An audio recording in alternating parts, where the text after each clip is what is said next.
Hey guys, Paul here. Today we're going to be reading Revelations chapter 13. In this section is called The Beast Out of the Sea. The dragon stood on the shore of the sea, and I saw a beast coming out of the sea. It had 10 horns, 7 heads, with 10 crowns on its horns, and on each head had a blasphemous name. The beast I saw resembled a leopard, but had feet like those of a bear and a mouth like that of a lion. The dragon gave the beast his power and his throne and great authority. One of the heads of the beast seemed to have had a fatal wound, but the fatal wound had been healed. The whole world was with wonder and followed the beast. People worshipped the dragon because he had given authority to the beast, and they also worshipped the beast and asked, "Who is like the beast? Who can wage war against it?" The beast was given a mouth to utter proud words and blasphemies, and to exercise its authority for 42 months. It opened its mouth to blaspheme God and to slander his name and his dwelling place and those who live in heaven. It was given power to wage war against God's holy people and to conquer them. And it was given authority over every tribe, people, language, and nation. All the inhabitants of the earth will worship the beast, and all whose names have not been written in the Lamb's book of life. The lamb who was slain from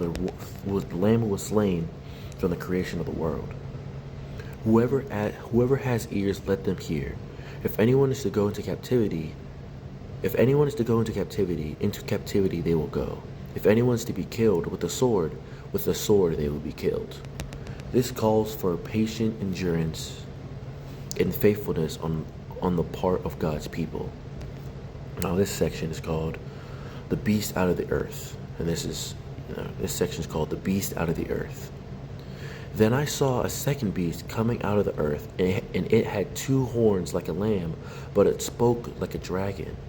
It exercised all authority of the first beast on its behalf, and made the earth and its inhabitants worship the first beast, whose fatal wound had been healed. And it performed great signs, even causing fire to come down from heaven to the earth in full view of the people. Because of the signs it was given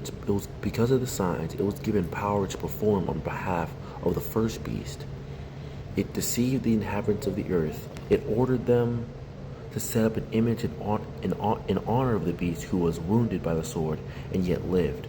The second beast was given power to give breath to the image of the first beast, so that the image could speak and cause all who refused to worship the image to be killed. It also forced all people, great and small, rich and poor, free and slave, to receive a mark on their right hands or on their forehead, so that they could not buy or sell unless they had a mark which is in the name of the beast or the number of its name. This calls for wisdom. Let the person who has the insight calculate the number of the beast, for it is the number of a man. That number is 666. So you can see, we see where the number 666 gets its demonic presence from, and how the world's gonna somewhat be from this time, and how these are going to be signs of the end times. Be on your guard, fellow brothers and sisters of Christ. And those who aren't Christians, I pray that you see this, and you don't delay, and that whatever time it is, you give your life to Christ as fast or as soon as you can. God bless you guys. Have a nice one.